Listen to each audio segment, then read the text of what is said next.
Hey, Jack. Hey, Trevor, how are you? I'm doing well. Welcome back to another episode here of Hey Jack, Leadership Reflections with Jack Nalig. And Jack, we have a really interesting topic here today, and this is a word that it's new to me. So it's probably going to be new to everybody. So take it away, explain this word first and foremost, and then let's dive into the valuable reflection for today.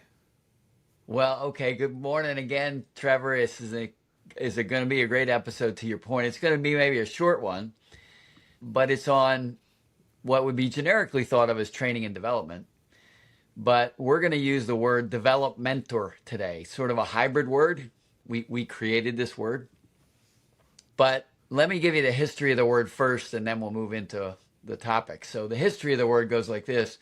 When I was back in my old Honeywell days, I got lucky enough to be on a little team that was putting together the leadership principles for our division of Honeywell, our company.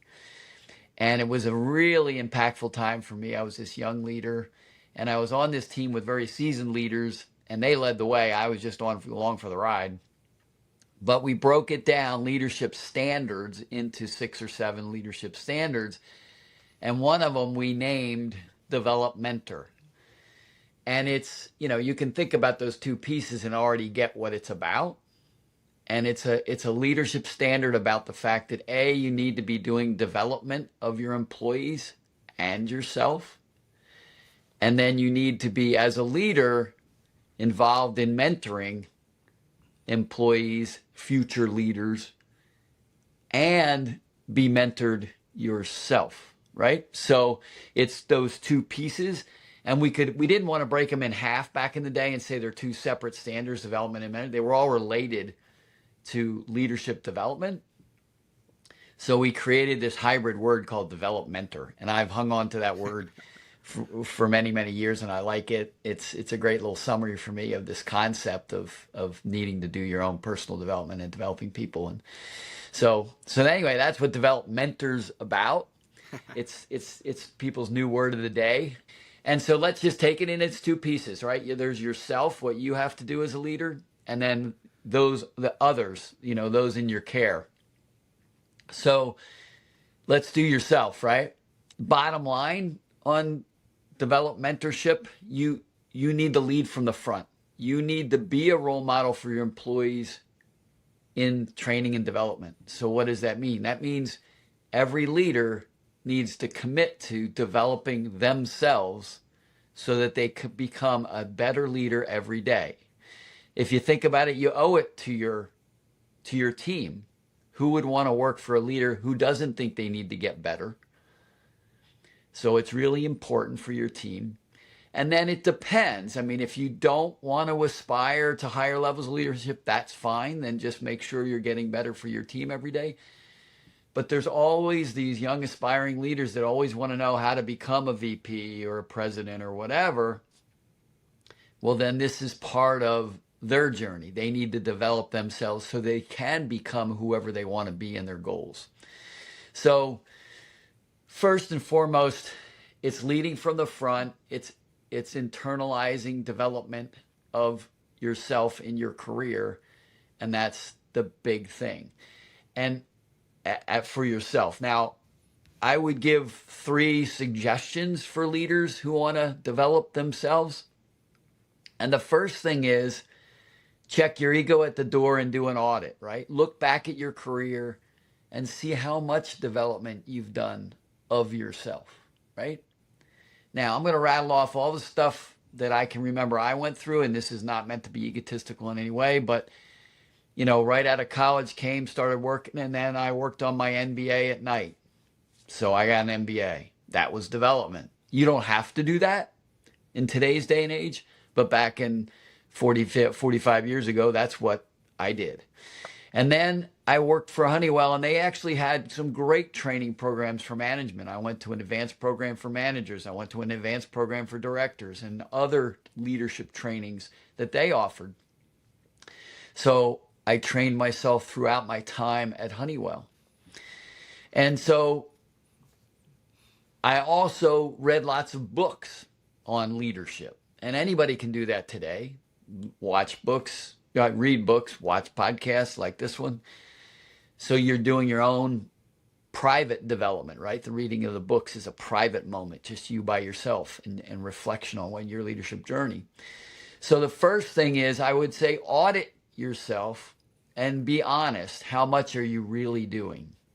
Now, you don't have to do tons of it, but I would say every year you need to sit there and make sure you're doing something to make your leadership better. And if you look back after 10 years and you've only done one little thing, I'm not sure you're honest with yourself on this one, right? You really need to audit how committed you are. The second thing I would tell people to do as a self in leadership development is ask. And ask who is ask your team and ask your peers and ask your boss. Usually you're getting that from your boss anyway. But asking your peers and asking your team how you can be better for them. How can I be better for you? One thing I've done over the many, many, many years, it made this part easy for me was, in formal companies like Honeywell and Phoenix Contact, you do performance reviews of your employees once a year. They're not meant to be punitive. They're meant to be good coaching sessions and telling the employee what they need to work on. And it should be a good time, right? A good hour where at least once a year you talk to them about their performance. I used to pride myself on asking at the end of their performance review what else I could do for them so that they could perform better. It was a simple question. I asked it of every one of them. And that was awesome development for me because I was getting their direct feedback on what I needed to do better. So I didn't have to set my own agenda. They set it for me. So I would say ask. Ask those people in your care how you can be better. And it's amazing how motivating that is for them. They were having a performance review, and in the end, they were able to tell their boss what their boss needed to do better so they could perform. It's just hugely motivating for the employee. And then lastly, I would say great leaders should and do what I like to call leadership stalking. Now, Don't worry, Trevor, they're not going to end up in HR because of this suggestion. Let's unpack this a little bit more. Yeah. But leadership stalking is this. As a leader, you may or may not have a formal mentor. If you have a formal mentor that isn't your boss, that's fantastic. But sometimes you don't. But what I learned in my career is there's all these other leaders circling around you. Higher level ones, peers, inside the company, outside the company. Leaders are all out there and they're hovering around you. And each one of those leaders is great at something. And if you think about it, if you just study those leaders that surround you and watch what they do and determine what you think is their little superpower, what they're really good at, and each one will probably be a little different. If you just watch it, do the modern day, this thing, kind of stalk them and just admire and learn from others' behaviors, it's like free mentoring. It's just always out there in front of you in the real world, different than running a YouTube video, right? Different than listening to you and me. It's seeing leadership live without you having to do it. Yeah. It's all out there and it's exciting. And the biggest challenge I would give everybody in leadership stalking is don't discount the bad leaders, the ones you don't like. They're out there too. But study them the most. A, figure out what they need to do in your mind to be better. And B, the funny thing is each one of those, quote, bad leaders that you don't like, they must have something. They have something that's good. Or they wouldn't have got where they are. And I always used to mine them to find out what their little special vein of excellence is. And then I felt like I had discovered it because nobody wanted to get beyond the hard shell, the stuff that you didn't like, to find the good in that person. But there's good. There is good out there. So leadership stalking is the last little thing I would tell a leader to do for themselves. And I think it was one of the most impactful things I kind of came up with for myself long ago that helped me in my journey. It's just admiring those leaders and learning from leaders around me. All right, so let's shift gears from self to others. What are you supposed to do with others? And the others are developing and mentoring. This is where this mentoring comes more to the forefront. But let's do the developing part first. You have a responsibility of training all the people that work for you, right? You should train them on their jobs, their processes, and their skills at work. That's kind of a boring topic here because it's one everybody understands, right? A manager should provide training opportunities for their employees. Here's the spoiler alert. The great news here is LinkedIn Learning, for example, It's phenomenal. has solved most of this.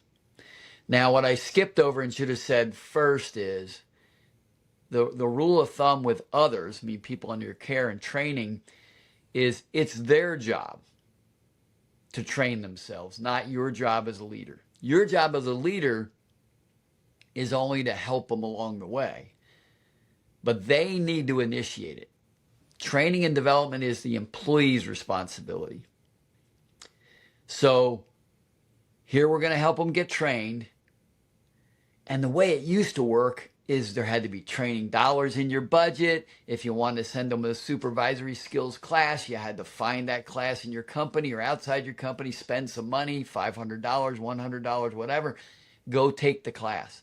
Now with LinkedIn Learning, I looked it up before the podcast today. It's $240 a year on a private subscription.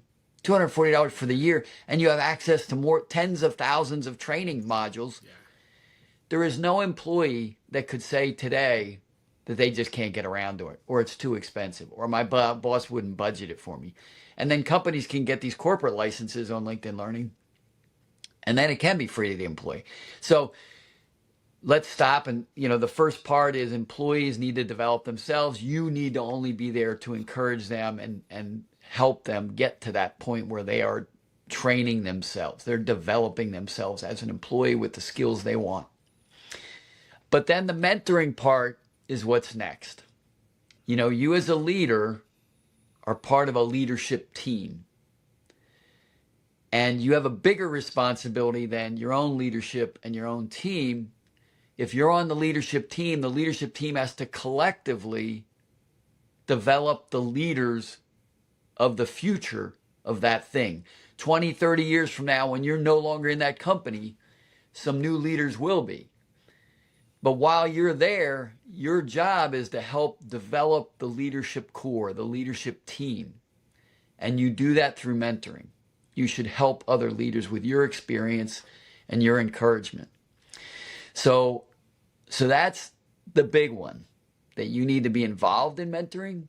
Yes, should you have one yourself? That's what people would probably think I was going to say. Yeah, get yourself a mentor, and this is going to be great, and they're going to help you along. Of course. But I want to flip it back to leaders and tell them you need to be a mentor and make sure your team under you gets mentors they need. And it doesn't need to be big formal mentorship programs. It's just people they can go to and talk to when they have a question about leadership or a problem in their world. And it works out great, right? As long as you're committed to being in that mentorship role. So lastly, there's one more development and leadership topic that I think leaders should embrace, and that's getting their team and themselves diversity of experience. We like to think, well, I'm just going to go rising straight up in my little tower of influence. If I'm going to be in accounting, I'm going to be the VP of accounting. Or if I'm going to be in marketing, I'm going to be the VP of marketing. If I'm going to be in engineering, I'll be the VP of engineering. That's my little tower of influence. Well, that works out great. But the best leaders take a path like this to the top. They zigzag a bit. They don't go straight up inside their tower. If you take a purchasing manager and a production planner, The production planner needs a purchasing person to do their job, and the purchasing person, we all need the production planner to do their job. Well, guess what? If we swap those two for a couple of years and let the production planner do the purchasing job and the purchasing manager do the production planner job, they're going to be just that much better as a leader because they took on a diverse experience. Or I've seen engineers become marketing people, and marketing people become engineers, if you can believe it, because they had an engineering degree. And the same thing with management all along the way. Just jump into different jobs in your leadership journey and you will be a better leader for it. So the diversity of experience is probably one of the last little advices I would give you. Okay, so we're going to wrap it up. I got a final quote to share in this Developmentor world and a mini story. And that story is, when you read about leadership, you may stumble onto the debate. And the debate on leadership is, can leaders be taught, or are they born? Are leaders born with the right DNA to be a leader, or can you take anyone and make them a leader? The taught or developed versus the born. It's a big debate in the world. It's a very big debate. It pops up on LinkedIn once a week.